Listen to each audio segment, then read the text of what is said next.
Winning cures everything. Now for your hosts, Gary and Chris.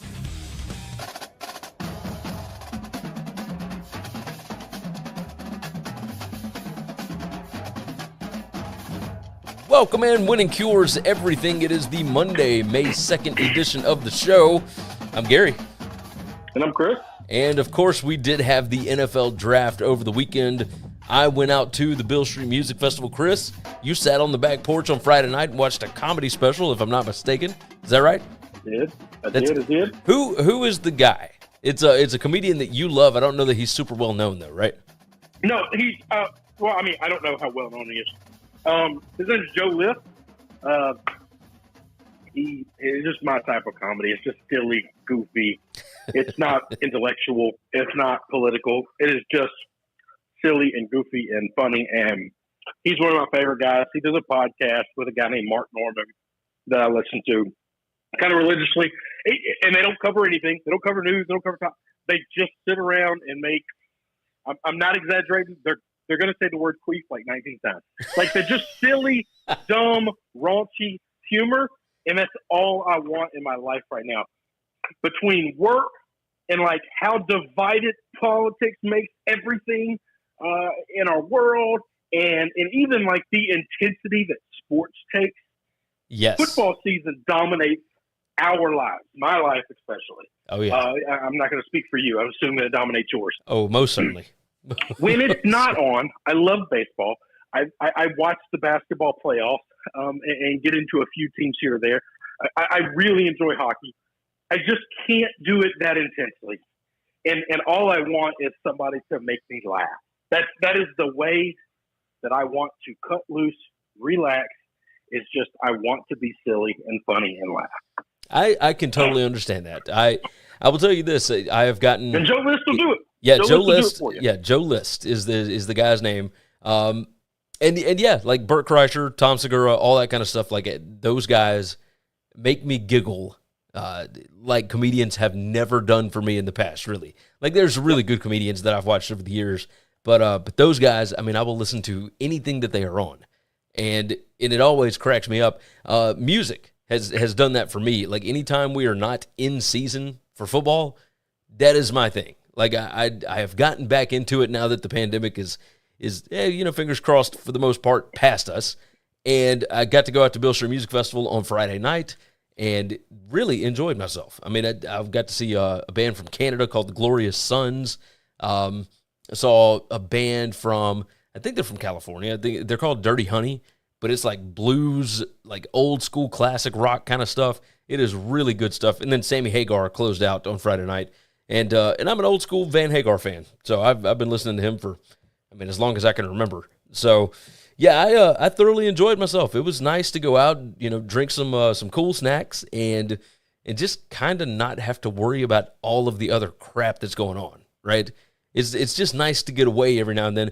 And then, of course, we get back into what's going on in the world of college football and the NFL and everything else. And yeah, there is division and there's fighting and there's all these different things about the right way to do things and the wrong way and what's wrong with the sport and blah, blah, blah, blah. And it can be a little tiring. I will certainly say that. Let's go on and dive into some of these topics, man. The first one, so the NFL draft was over the weekend. And, of course, as we said on the live show on Thursday night during the first round, hope springs anew during the NFL draft. Everybody thinks that these are the picks and these are the moves that are going to make a team successful moving forward. And from that point on, everybody thinks that they can win everything. They got the right guys. Their rival got the wrong guys. This is going to be perfect. Let's just talk about the quarterbacks for right now. We'll just move into what happened with those because we were a little bit shocked that there was only one quarterback taken in the first round when we talked about it on Thursday night. That is not a common thing to have happen, especially now with how important the quarterback position has become. Do we have any record as to when the last time that did happen? I think it was like 2007 or 2008. I don't have it pulled up, but I believe that was the last time that we had just one quarterback taken in the first round. But I don't know the last time that we have not had a quarterback taken in the second round and only one in the first round. Like, that's the crazy thing. I don't know that that's ever happened.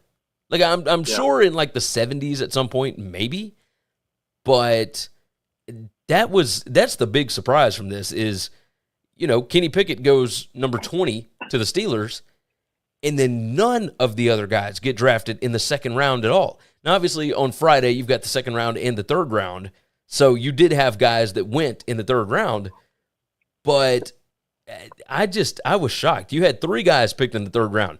Desmond Ritter went pick 10 in round 3 to the Falcons. Malik Willis went pick 22 in round 3 to the Titans, and then Matt Corral, round 3, pick 30 to the Carolina Panthers. So first off, I guess we'll start with this. Matt Corral going to the Panthers, I think, kills any chance of a Baker Mayfield trade with Carolina. You agree with that? Well, so that was what was being reported. They were real close to a deal. I'm thinking everybody wants the Browns to eat a bunch of the salary for Baker, and I think the Browns could have traded him, but they don't want to pay the salary. They want you to take Baker in the contract, and nobody was willing to do that. I think that's dumb on the Browns side. I agree. And the reason being, of course, it's easy for me to say this because it's not my damn money, but I don't know where losing him for nothing and you're going to still end up paying a large chunk of that salary anyway. Because if you cut him, you still owe him the money, and you only owe him the difference of what somebody else signs him for, which is going to be chump change. Why would you do that when you could just eat some of that money anyway and get a second-round pick for him? There's no doubt in my mind they could have gotten a second for Baker. Why would you not do that? Well, it definitely wouldn't have been from the Panthers because they didn't have a second, did they? No, I'm just telling you that I see where you're coming from. You could have gotten a second-round pick for Baker Mayfield if you were willing to eat the entire salary. Look at what the Eagles got for Carson Wentz. They got a monster deal for Carson. They had to eat all the salary. Okay, all right. Now that last year is over with, they ate that salary. Who gives a shit about the money? They got an extra first-round pick. Yeah. I mean, it's crazy. So quibbling over money, this is why bad owners are bad and great owners are great, is because they look at it like a game. They understand that $18 million will be a blip on a spreadsheet in 2 years from now, and nobody will give a damn about it. You're not wrong. You are not wrong about that. I will say this. I'm looking, apparently this morning, it says, no, never mind. It says that the Browns still, to this point, cannot find a deal for Baker Mayfield. Yeah, they're going to end up either cutting him. I mean, there's a world where they keep him on the roster. Which is absolutely crazy, right? But I did mention this a few weeks ago. Like the idea that, okay, they may not have a quarterback. They've got Jacoby Brissett. But when it comes down to it, if you've got Deshaun Watson suspended for a lengthy amount of time, who would you rather have, Baker Mayfield or Jacoby Brissett? And I think Baker Mayfield is the better quarterback. No, Baker's the better quarterback. The problem is what happens in the locker room. Exactly. That's what I was going to get to. Want. Yeah, you're right. Like, who do you want to play with? And I think more people in that locker room would rather play with Jacoby Brissett. So I'm with you. But as far as the quarterbacks in the draft, let's discuss Kenny Pickett going in the first round. We talked about that one already on the live show. You can go back and listen to that in podcast form or on YouTube. Desmond Ritter being the second quarterback taken overall, I had a bet on him to be the first quarterback taken overall, so it doesn't surprise me he was the second one. But he has come out already with all kind of statements now that he's gotten to Atlanta. It was like, I'm not leaving without a Super Bowl and blah, blah, blah, all this stuff. He has a chance to actually win that starting job, not immediately. I think that's Marcus Mariota's job this year. But I could certainly see him learning the ropes and taking over in Atlanta. That seems like a pretty good fit for him. Do you kind of agree there? Yeah, I do. I think that's a hell of a deal. I think Atlanta did a really good job with the draft, and I like him. So some of that's biases. I thought all along he was one of the two best quarterbacks in this draft. As far as talent goes, I don't know that he is, up there, but I do know that he goes about the game differently than a lot of these other quarterbacks. He is incredibly mature, very, very smart on the field. Like that's a big selling point to me. So we'll see what happens there. The next one, the third quarterback taken, was Malik Willis going to the Titans. And cheers to the Titans for, not we questioned what they were doing when they traded A.J. Brown, right? But when it comes to taking Malik Willis in the third round, that's not a reach. That's maybe underselling the amount of talent that you're getting. It's going to take it's going to take a while for Malik Willis to fully develop into an NFL quarterback. I think we all know that because he's got a lot of kinks he's got to work out in his game to be a much better passer, like the league requires. But you got a ton of talent there, and you still got Ryan Tannehill that you are never going to be able to get out from under that contract. So play this thing out, and you could have your quarterback of the future right there, and you got him with a third-round pick. You feel good about this one? Yeah, no, I do. Man, I like Malik. I know everybody else in the world didn't. I'm a fan. I think he can be good. And you know my opinion on Ryan. I don't think he's special. And as soon as I know you're not special, like making it to playoff games don't matter because a team does that. It's great quarterbacks win playoff games, and I just don't see him ever being that. I agree with you on that, 100%. I still don't like the A.J. Brown pick trade. I love Burks. He was my favorite receiver coming out of this draft. But you're getting rid of a bona fide guaranteed guy because you don't want to pay him.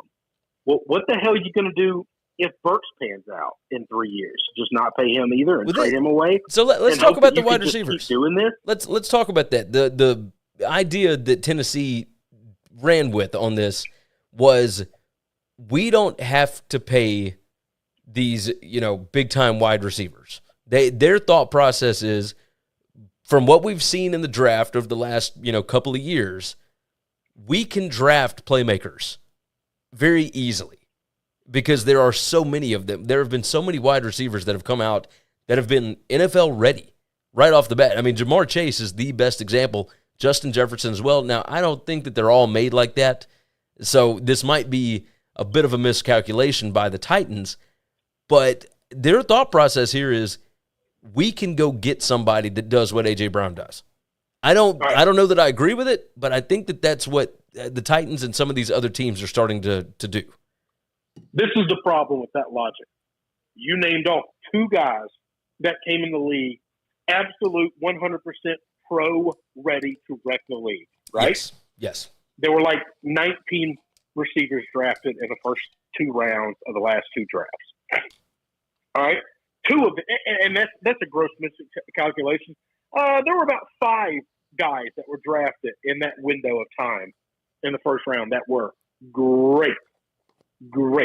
Okay? So I just don't understand why you think 5 out of the 12 or 15 or however many were drafted. That's a good calculation for you to think I won't take the Jalen Reagor. Like, how do you know you didn't get the Jalen Reagor? How do you know you didn't get the N'Keal Harry? How do you know you did? Because you just gave up the moon for that. That's the problem with giving up a guarantee. Yeah, I'm with you. I mean, the Ravens took Rashad Bateman in the first round last year. It's similar to around the same pick, right? He was number 27, and he did basically nothing. Like, he was not ready for the league. Now, he was coming off of an injury as well. But Devontae Smith played pretty well last year. Jalen Waddle played pretty well. Jamar Chase. Who else do we have? Kadarius Toney. Everybody thought that was a reach for the Giants last year. What you told the 53 men in the locker room, you're not trying to win this year. Yeah, because Waddle and Smith and all those guys were really good, but they ain't ready to win right now. Agreed. And that's so the other part of this. All those guys that are working their ass off to win a championship this year, sorry, we're not interested. Yeah, by trading A.J. Brown, that's exactly what the Titans did. I mean, that's exactly what they did. When I'm looking at these classes, I don't know that they're going to be able to do this all the time. I don't buy into the idea that you can just go draft a playmaker. Like, I just don't think it's that easy. But we'll see. We'll see what they end up doing with it. As far as some of these other quarterbacks go, Matt Corral, your boy, went at the very end of Friday night to the Carolina Panthers. We just talked about it, but we hadn't talked about Corral. I think this is a good fit. This is a job that he can certainly win. I don't know if he's really ready to take the job day one, but if they're sticking with Sam Darnold, why could he not be the guy that takes over, midway through the year? You feel, maybe that's what David Tepper was thinking I can bring in Baker Mayfield for $18 million, or I could bring in this kid who... I'm going to tell you this. Matt Corral's going to be better than Sam Darnold. Matt Corral's going to be better than Baker Mayfield. Matt Corral's going to be a really, really good football player. He's just got to get healed from his ACL, which today ACL shouldn't scare anybody. No, I don't know. Yeah. I couldn't tell you the last time a player got hurt with an ACL that didn't come back because of the ACL. Oh, agreed. Yeah, they have fixed that thing. Like, it is, ACLs do not last that long, like, at all. Yep. So as long as Corral doesn't lose himself between rehabbing and getting ready, and he goes there, gets the playbook, goes to practice every day, he rehabs, he starts building a relationship with guys, I think Corral could do really, really well in Carolina. I think so, too. All right, the surprise of the draft to me was Bailey Zapp being picked before Sam Howell.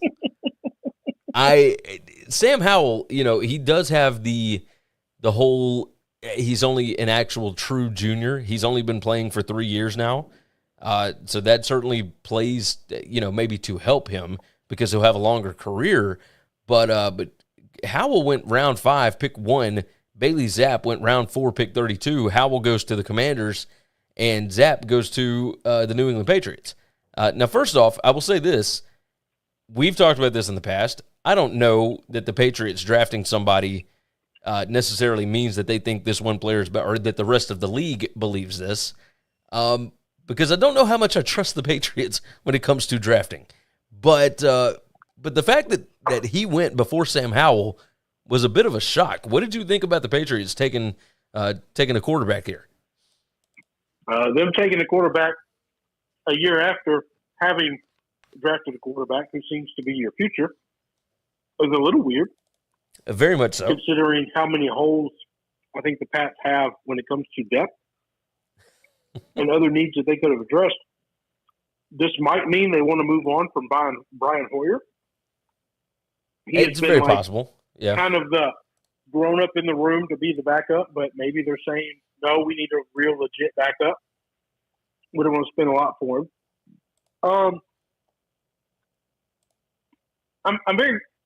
I'm trying to be very sensitive when it comes to this matter because it matters to me. It's important to me. I love Bill and I trust Bill, and what Bill has given me over the past 20-something years is something nobody in the world has ever given. But man, we're this draft. I hope I'm wrong. Now, I say this with the understanding that I know nothing compared to what he knows about football. But I feel like we're getting close to needing to take the keys away from Grandpa. And it's a real hard conversation to have.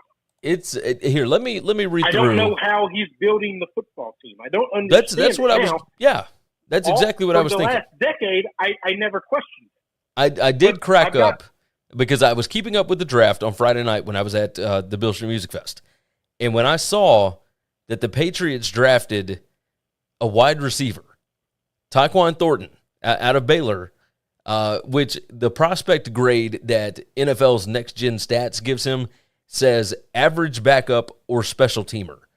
Like, he was the guy that ran a 4.28 40, according to the NFL Network. Right, he's super fast, but when you look at his numbers and everything, he wasn't exactly. I don't know that he was a second-round guy. I'll say that. And we all know that the track record for him drafting wide receivers is not great. But when you look at all of the other picks as well, right? He took Marcus Jones, the cornerback out of Houston, who might be great as like a kick returner. But Marcus Jones is like 5'8" and not exactly a stand-up corner, right? He's like he plays corner. He's more useful, I think, in the league as a as a kick returner. Then you got round 4, you got Jack Jones, cornerback out of Arizona State. Round 4, you got Pierre Strong, the running back from South Dakota State. You got Bailey Zapp in round 4. Then you go to round 6, you got Kevin Harris, the running back from South Carolina. Sam Roberts, a defensive tackle from Northwest Missouri State. And then you got Chasen Hines, who is the center from LSU at the end of round 6. And then at the end of round 7, you got Andrew Stuber, who is an offensive tackle out of Michigan. It feels like we do this every year. And it's just, I don't know that it was a good draft for the Patriots, and I do not understand what they're doing. Like everybody else seems to have for the Patriots in a long time. Yeah. Everybody else seems to have at least some kind of strategy. And with this, it's like, hey, you're just throwing dart to the dartboard. Like, I don't understand it. I don't either, Gary. I mean, drafting 2 running backs and 2 cornerbacks in the 3rd and 4th rounds. Like, what? what are we doing? I don't get it, because it felt like the running back room was pretty full anyway. But I don't know. There's a lot of holes that needed to be filled, and they did not fill them via the draft at all. So Sam Howell, let's move over to him. He, obviously the Commanders, like, they are going to need a quarterback at some point. Yep. That's a pretty good fit. You know, you get a guy in the 5th round. We've seen guys be drafted late. I mean, Dak Prescott was a 4th round guy for the Cowboys. Like, we've seen stuff like this happen where you get them on a pretty cheap deal and you just see, right? You just see if it'll work. I don't know that anybody thought that Sam Howell would fall this far, but I mean, you get him in the 5th round, like that's not bad. Like that works. You feel like Ron may have stumbled on something here? I think he got lucky. I don't know that I love Sam Howell. Oh, agreed. You know, as a prospect in the 5th round, I'll take him. Yeah, I mean, just somebody that hadn't had a quarterback in a long ass time. Exactly. We got 3 other quarterbacks. It was Chris Oladokin that the Steelers took in the 7th round. Schuyler, he's from South Dakota State. Schuyler Thompson from Kansas State, round 7, pick 26 to the Dolphins. Schuyler Thompson is one of those guys that I think is just going to do anything. And I don't know that there is a more fitting person to be Mr. Irrelevant than Brock Purdy going to the 49ers with the last pick in the draft. We talked about Purdy on the show on Thursday night, and he gets drafted, but he's Mr. Irrelevant. Did you feel like that was the perfect fit for that? Yeah. I mean, that, you know, he was irrelevant all last year, so why not? Yeah, exactly. Why not? Let's jump off the NFL draft. I'm sure that we'll talk a little bit more about it on Thursday's show, but let's talk for a minute about Jordan Addison. Now, he is the Biletnikoff winner from last year. He plays at Pitt, and he's a big-time stud wide receiver. And I am sure that when Keaton Slovis committed to Pitt, his thought process was, I'm going to get to throw to that guy like every Saturday this fall. It's going to be awesome. And now the deadline to be in the transfer portal was on May 1st, so Sunday. And you had to at least be in the portal by May 1st if you wanted to be eligible to play this fall. And there was no talk of Addison even being having the thought process of going through the transfer portal. Like, nobody had said a word. And then you start hearing, he may be going out to Los Angeles.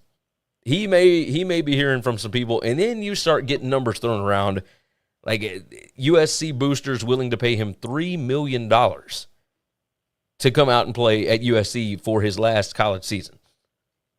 Now, you also get all of the reports about Pat Narduzzi being pissed off about tampering with a guy that's not even in the portal yet, which is technically in NCAA terms illegal.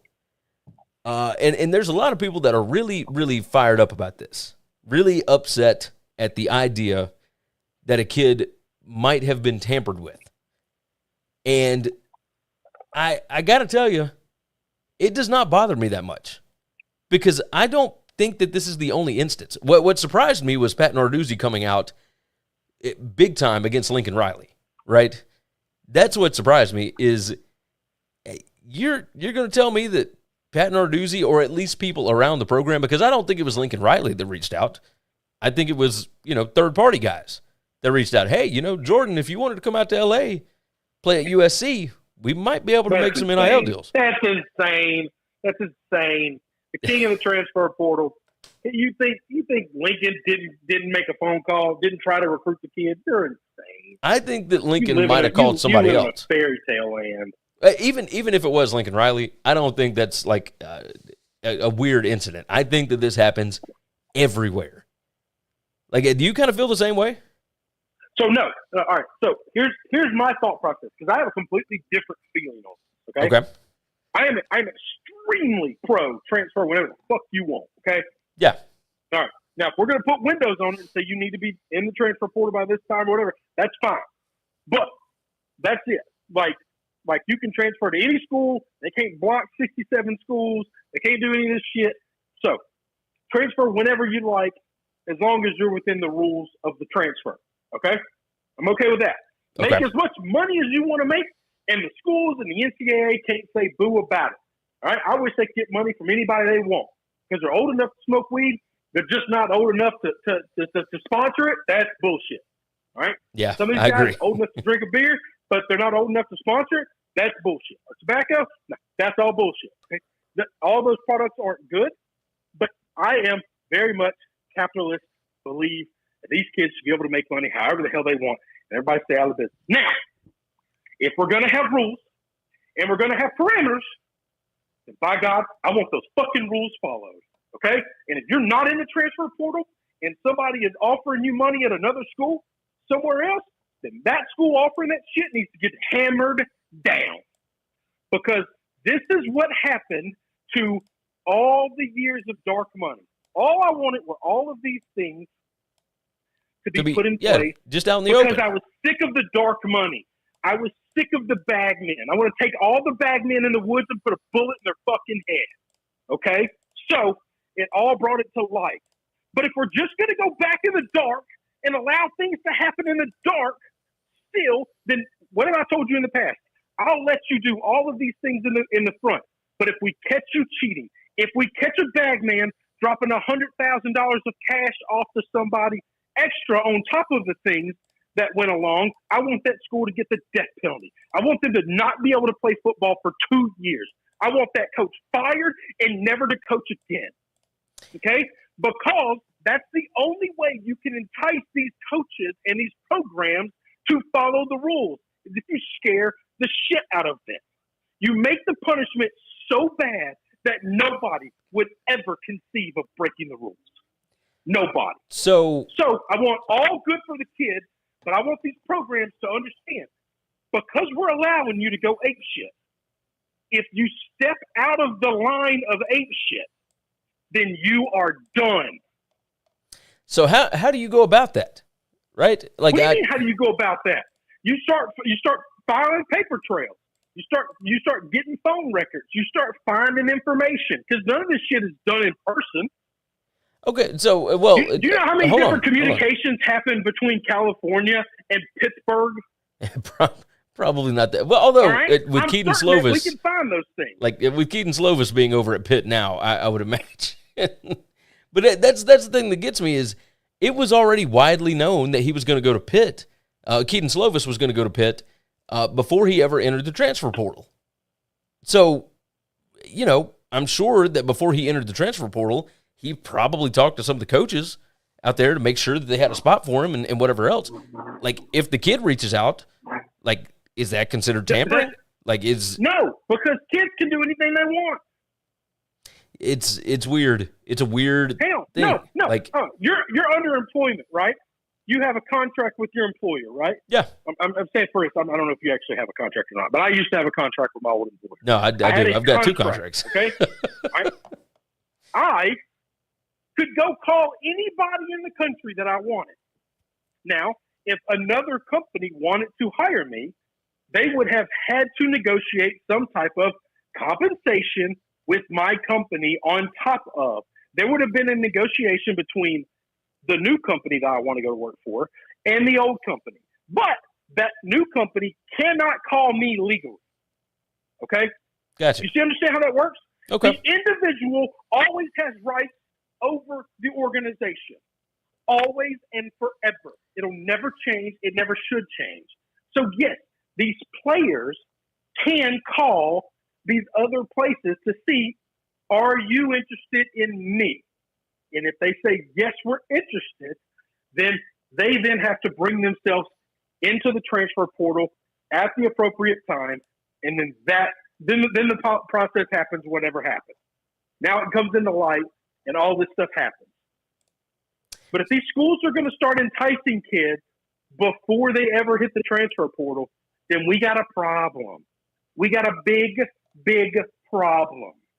I think I can agree with where you're coming from. I can definitely get with that. My question is, I don't even know what my question is at this point. I don't know what has gone on here, right? So with the NCAA, Lincoln Riley is a known, publicly known. We all understand and agree. He cannot deny the fact that he is a liar. That's definitely true. So we have a liar who has his entire career taken transfers from other places, but blocked kids from transferring elsewhere. So we also know he's a hypocrite. Okay, so we know 2 things about him that know that he's probably a really big piece of shit, but he's really handsome and he's good at coaching football. So we kind of let him get away with whatever the fuck he wants. Yeah, okay, I can get with that. I can certainly get with that. The issue right now is that we don't know exactly what's happened, and that's and we because don't, Mark Emmert's worthless and the NCAA is completely worthless. And that's the other part. They're going to have rules, but they're not going to enforce any of these rules. Yeah, they're not enforcing anything right now. Like it is really insane. That's a problem. Yes, it absolutely is. The recruiting, we all remember the NIL stuff was opened up, but it was not to be used as a recruiting enticement, right? But we all knew that it was going to be. No way I don't know that there's a way to enforce that. Exactly. Like, I'm all for having rules, but rules have to be enforceable. Right. Like and that's the issue here is if you cannot prove that Lincoln Riley or one of these assistant coaches is who reached out to Jordan Addison, then you can't really prove tampering. Like that's my issue with the whole thing is how are you planning on going about enforcing this thing? Unless you have a recorded call or something along those lines, I mean, there's nothing right now against. My question is when did he enter the portal? That's the other question. His name is not officially in the portal yet. We may not even know until tomorrow. Then we absolutely can call tampering because he's not in the portal, but we already have evidence and record that he's been communicated with by the other school. Well, but we don't know that it was the school. It could be a third party. Like that's where all of this gets really murky. All right, so hang on. This goes back to just like the boosters and the dark money. No. No school has ever paid any of these kids. All right? It's always been a third party, Gary. It's always been a booster. So we're going to have rules. If you speak for the school, then you're a part of the school. Okay? Okay. I see where you're coming from. Some lawyer, all right? So that's just throwing around a lot of money at Baton Rouge, okay? Yeah. Injury lawyers. So some personal injury lawyer in Los Angeles says, well, hell, Lincoln, I'll call him. All right? He probably talks with a high-pitched voice. Hey, Lincoln, I'll call him. and I'll do all this, and I'm going to give him all this money. And he's not in the portal yet. You got to wait until he gets to the portal till you call him, you nerd. Yeah. That's what? Let's take this into a different part of this conversation. First, let me go on and do these reads right quick.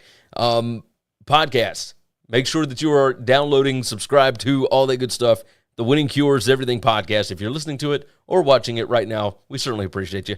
Make sure that you knock out the the YouTube as well. Subscribe to the YouTube. You can find all of this on the website. winningcureseverything.com is the website. You can find it all right there. You can also get us on Twitter. I'm at Gary WCE. Chris is at Chris B. Giannini. And the show is at Winning Cures.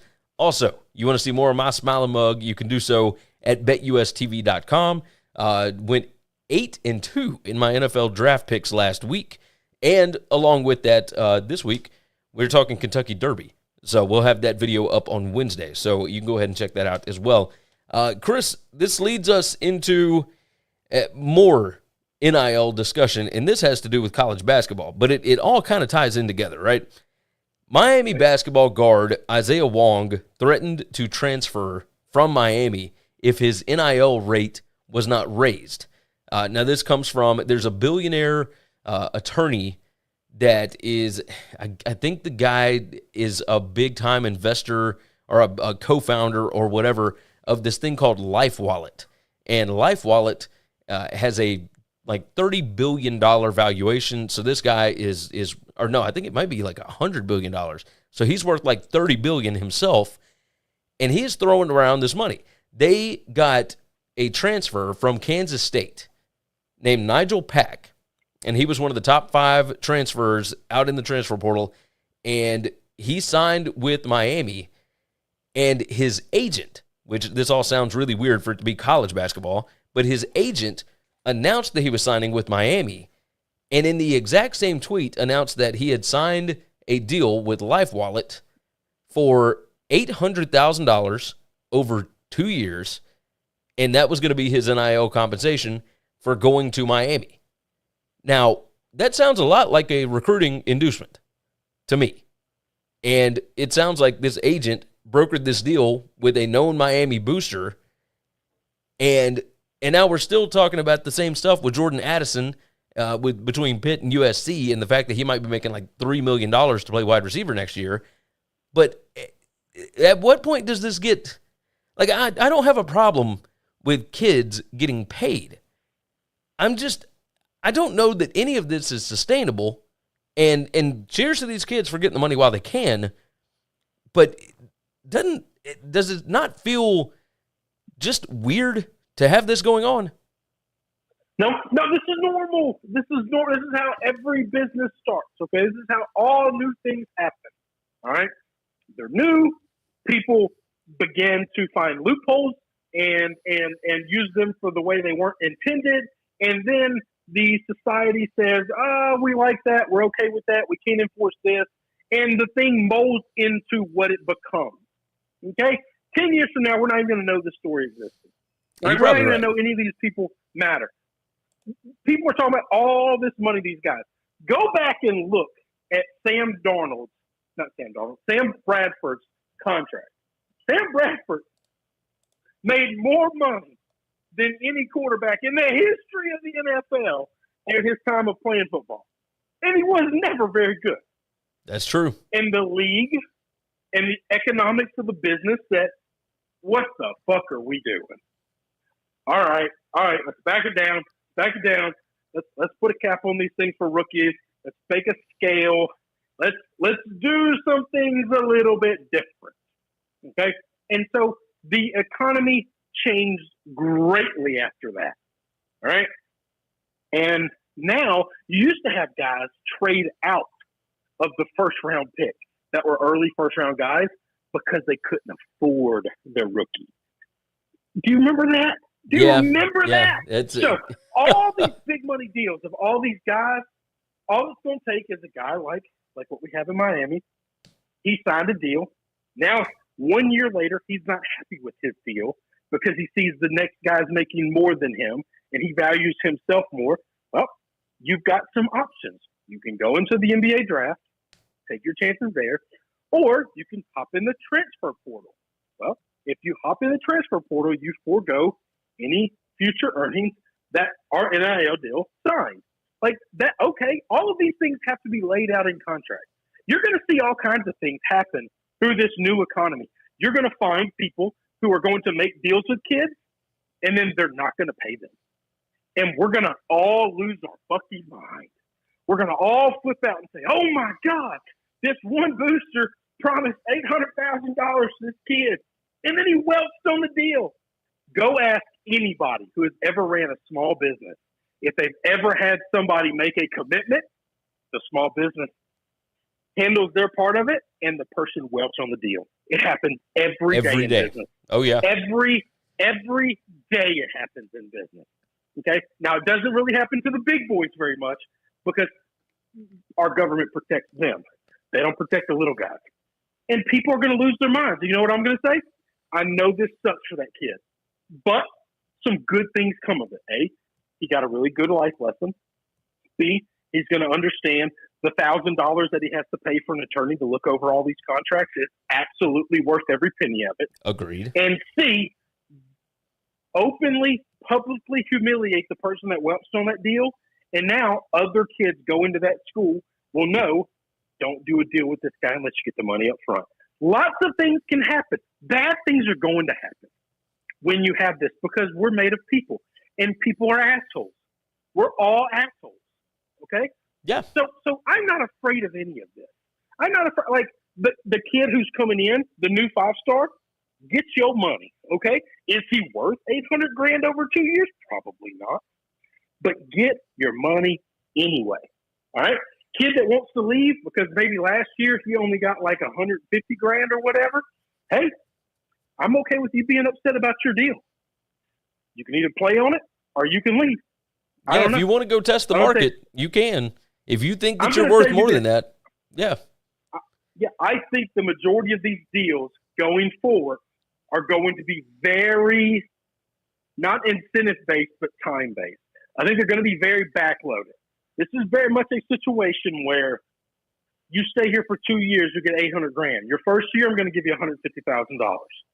The second year, every month, I'm going to give you $150,000. You know, we're just going to make sure you're not here for 5 minutes and then leave. Yeah, I think you're right. Go ask anybody who's ever built a house where they didn't use a builder and they subbed everything out on their own. Ask them.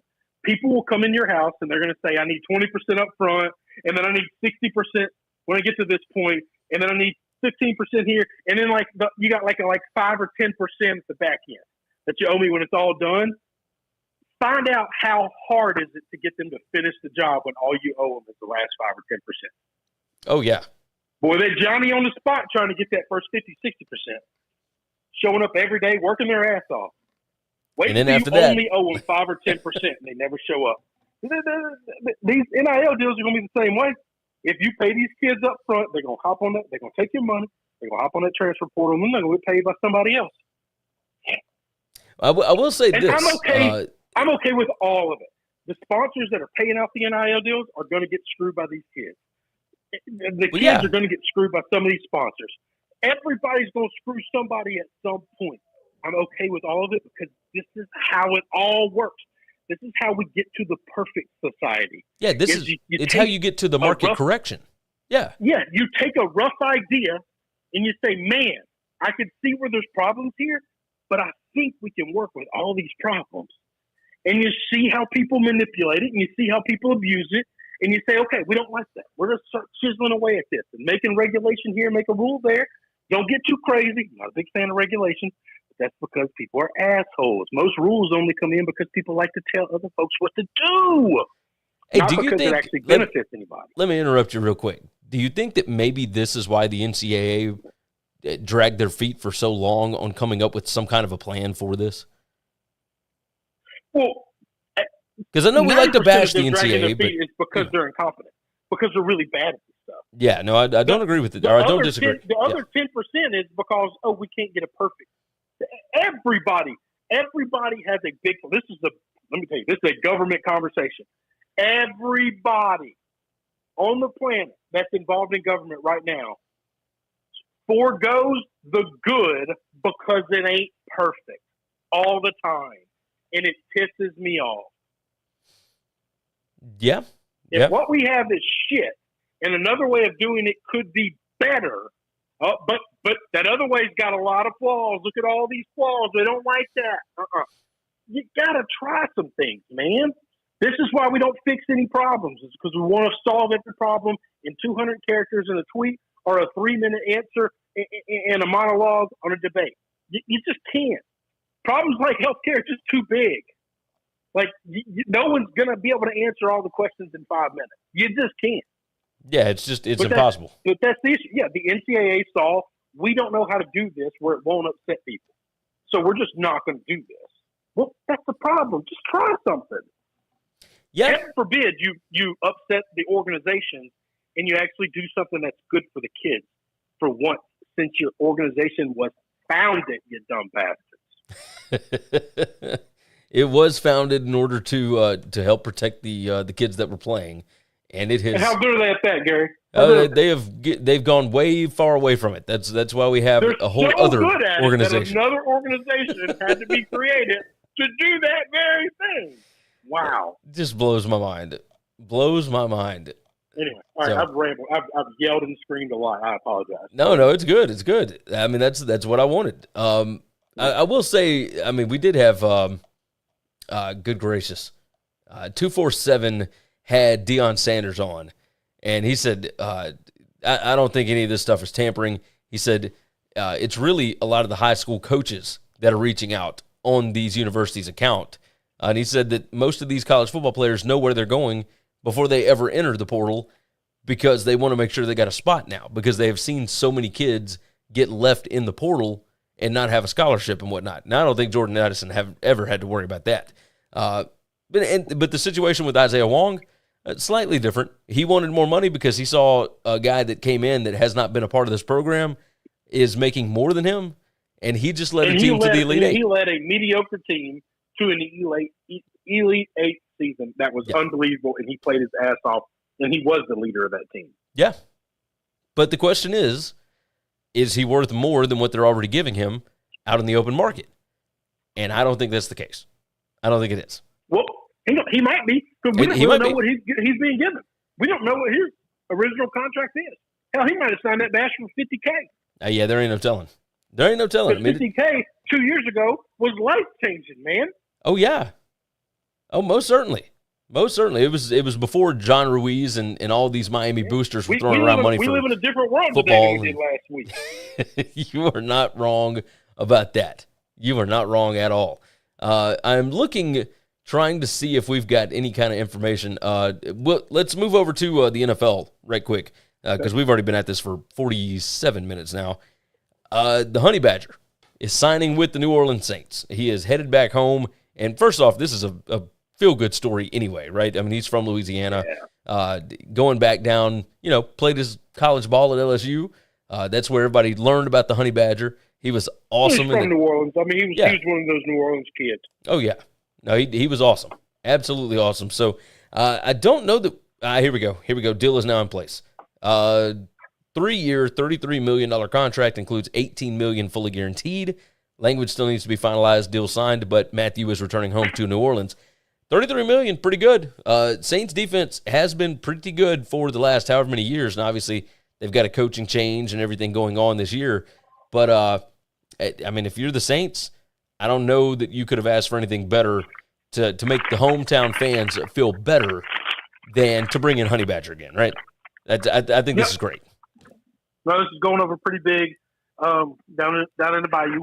And I like this deal because I love Tyrod. I mean, outside of Joe, he's a favorite football player I've ever seen. And I really think about it, man. Think about what we were robbed of. We really only got 1 year of him. Yeah. Think about all the highlight reels that he reels off that you could put out there right now, and that is like 13 games, 14 games. Yeah, 14 games. That's it. 14 games in that 2011 season. I mean, that was and he's got an entire college career of highlights. Oh, he's the biggest what if in all of college sports, in my opinion. And that whole to go home is think about what he did. So he got kicked off of the team for failed drug tests. And, marijuana. And that stuff, like nowadays, I mean, that would just be swept under the rug. I mean, they almost changed the NCAA rules because of that, like because of that one player. And pot is now legal in New Orleans, in Baton Rouge, in Louisiana, and not too long ago, the greatest player to ever step foot in LSU's campus before Joe Burrow was thrown off the team for smoking pot. You got it. You got it. Now, we'll say this was not a one-time thing. Like, no, it never is. But it never is. At the end of the day, it's still damn pot. Exactly. I mean, okay, all right. Jeez. It's so ridiculous to look back at it now. 365 days a week, so he gets caught 365 times. Okay, yeah. It's still weed. Exactly. Looking back at it now, I mean that was 11 years ago.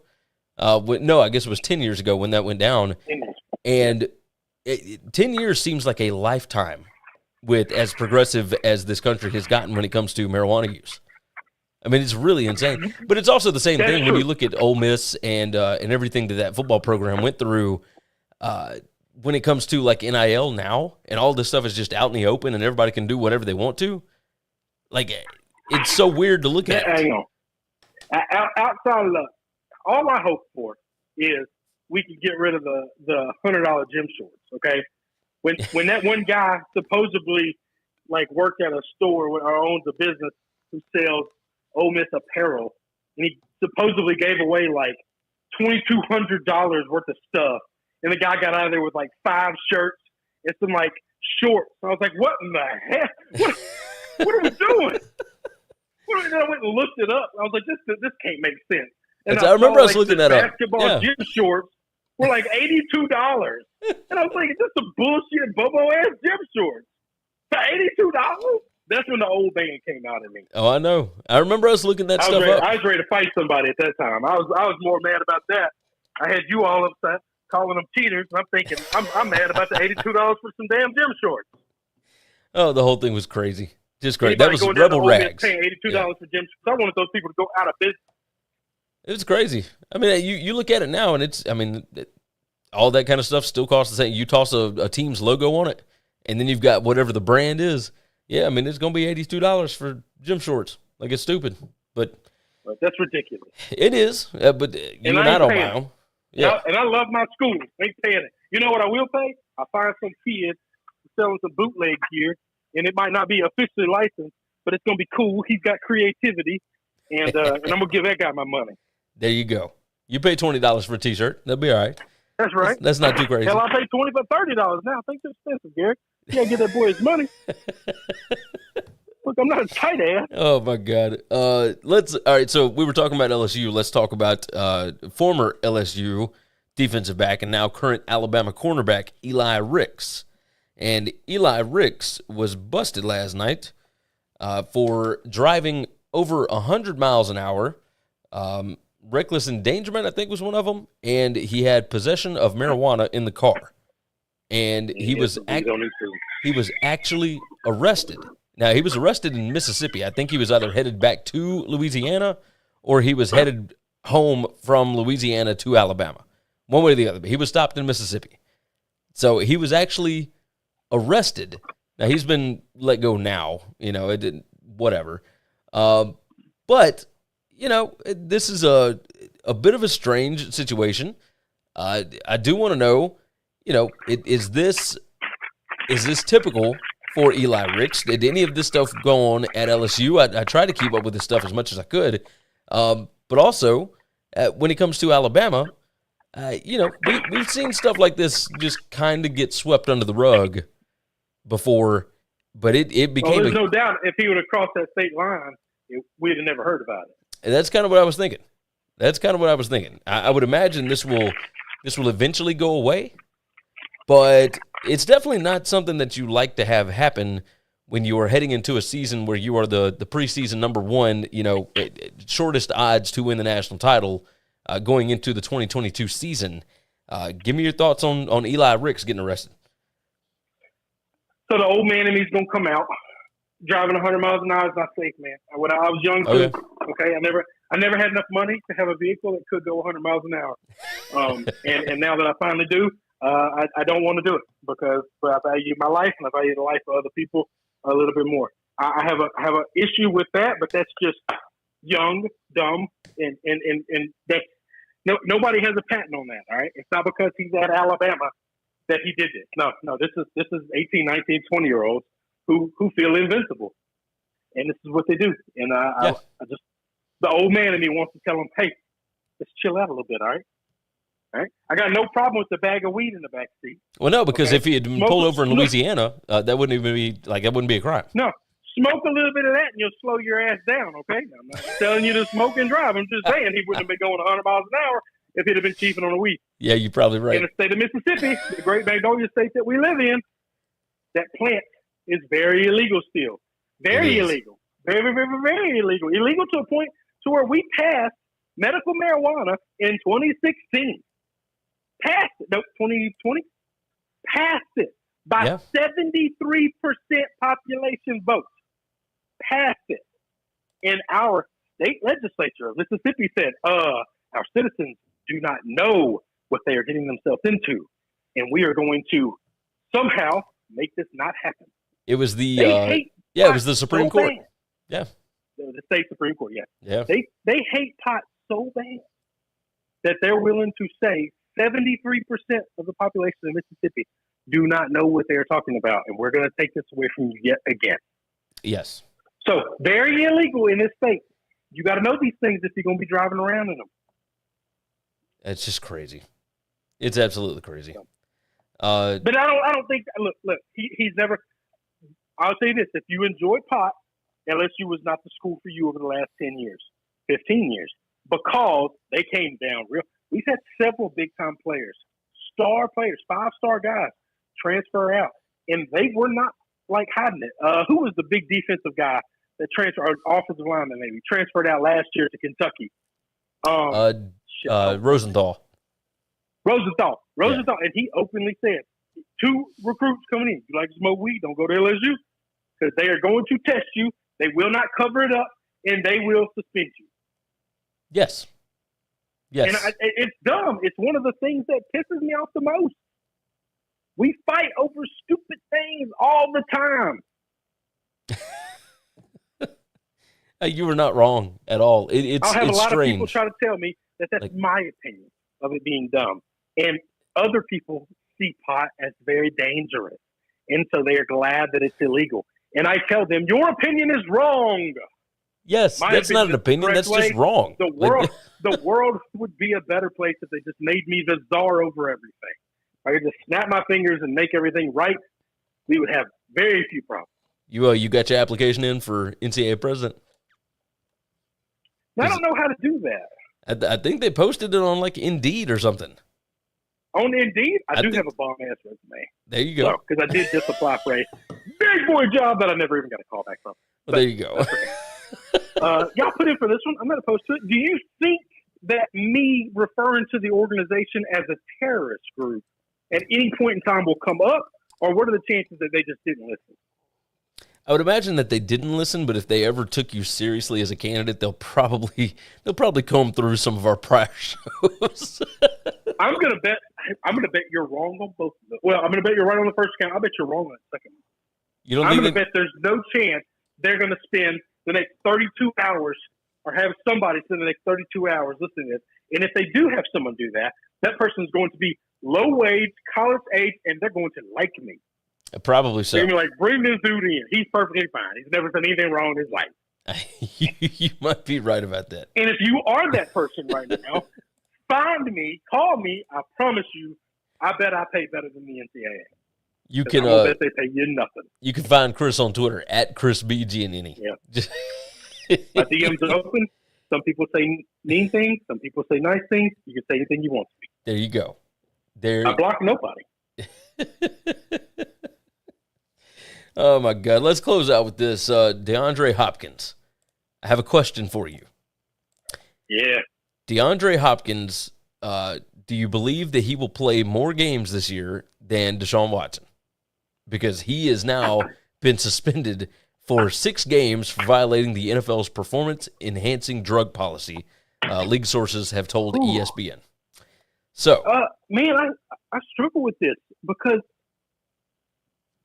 there's a part of me that I don't know. I don't know if it's Roger Goodell. I'm gonna say a word I really don't want to say or mean. I don't know if he's too cowardice. Is he too afraid to suspend Watson? Have they done their research, talked to some of these people, and realized we kind of don't think he needs to be suspended, but we've suspended so many people for less. The problem with what Hopkins did is that's collectively bargained. Yeah. Watson is the god of the sport makes the decision. Hopkins' situation is very much this is collectively bargained. It is very black and white. If you test so many whatever nanograms of whatever illegal thing, then you're suspended for this amount of days if it's your first time. You're suspended for this amount of days if it's your second time, and so on and so forth. Those just can't be argued. It does, like, I'll tell you this, it definitely sucks. I think Watson might not get suspended at all. Hopkins missed 7 regular season games with a hamstring, and then he had a knee injury, and he missed the playoff game. Now, before that, he had only missed, I think, 2 games. That's right. Very, very healthy up until last year. Yeah, and the first thing, when you called me today, the very first thing you said was, see the breaking news, 6 games for PED or whatever. And my first thought was, man's coming back from injury, ain't he? That's what it is. Yeah, he so he missed 7 regular season games with a hamstring and the knee injury. Missed the playoff game. He had only missed 2 games the entirety of his career up until this past season. His quote on it was, that was probably one of the worst feelings I've had since playing in the NFL, was knowing that your team needs you to get to where they want to go, and I was helpless. He said, sometimes I didn't want to be around the facility. Sometimes I was like, man, I don't know if I want to be around just because I care so much about it. And now here he is missing, 6 games. I've shit on guys in the past for popping for drug steroids and stuff. And the older I get, I now fully believe almost everybody in the NFL is taking this stuff, not to get bigger, stronger, or faster, because these sons of bitches are real big, real strong, and real fast. I really do think that everybody taking this stuff in the NFL is taking it to heal. And I'm not a doctor. I'm not going to try to say, is it right, is it wrong, should they be allowed to or not. My tune today is, and I'm not a huge Hopkins fan. I don't dislike him by any stretch. I think he's an absolute stud. I don't like the Cardinals. I'm not a Cardinals fan by any stretch. Nobody would ever call me that. But I think I was wrong all those years that I referred to guys as drug cheats and things like that. In football especially. Now, baseball, we'll have a different conversation a different day. But I don't know. I kind of give these guys a little bit of a pass. I understand why the rules are in place. You got to protect these guys from themselves. And some of these HGH drugs that you can take. So I don't remember who I read, and golly, this was like 10 years ago. So I'm sure the science has evolved since then. But one guy said the problem with HGH, or the scariest thing about HGH is it's a human growth hormone. It stimulates all of your growth hormones, right? Right. So it could enlarge your organs. It could enlarge your heart. Now, look, I'm a moron who can barely read. So somebody else read this article and then talked about it on a podcast. That's the way I digested it. So you're digesting it the worst possible way. And then he said the scariest thing is the majority of all humans are walking around with some type of cancerous cells in their bodies that just stay dormant their entire lives. Yeah. HGH is like a steroid to that. It enhances everything. And if you have dormant cancerous cells and you start taking HGH, your body could, and that's one of those things that just, you start talking cancer, just scares the shit out of people. Scares the shit out of me. Well, of course. So, yeah. That's, it's weird, man. But there was no doubt in my mind as soon as you said 6-game suspension. I just, this is for drugs and this is for rehab. Yeah, you and I both kind of thought the same thing.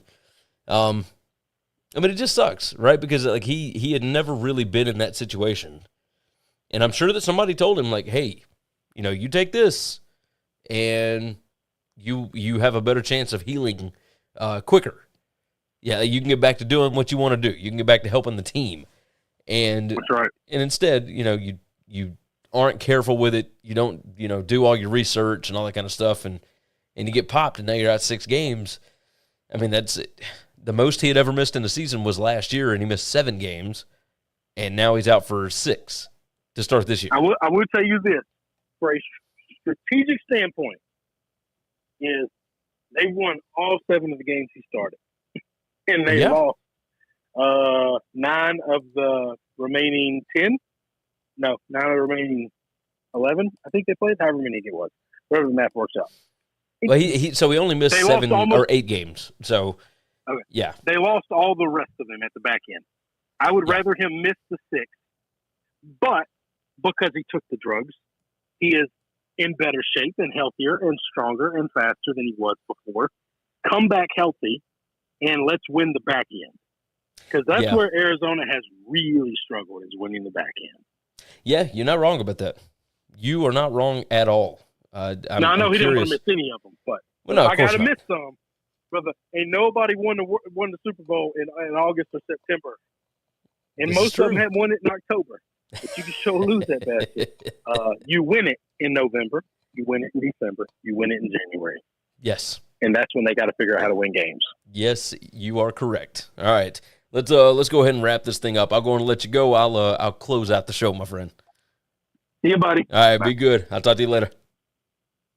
All right, so that was Chris. And, of course, this is Winning Cures Everything. We certainly appreciate you guys for being here on Monday. Had a lot to talk about, of course, NFL draft recap and whatnot. We will be discussing more of what happened in the NFL draft as we go through the college football previews will begin very, very shortly, possibly next week. So pay attention to that. Pay attention to that. We are coming in strong, early out the gate. So with that said, we're going to go ahead and wrap this bad boy up. We appreciate you for being here. Thank you for sharing out the show, for telling your friends about it, all that good stuff. Football season cannot get here fast enough. I will say that. All right.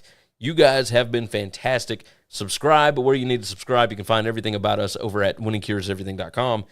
With that said, you guys take care of yourself, take care of each other, and hopefully, all of you tickets cash this week.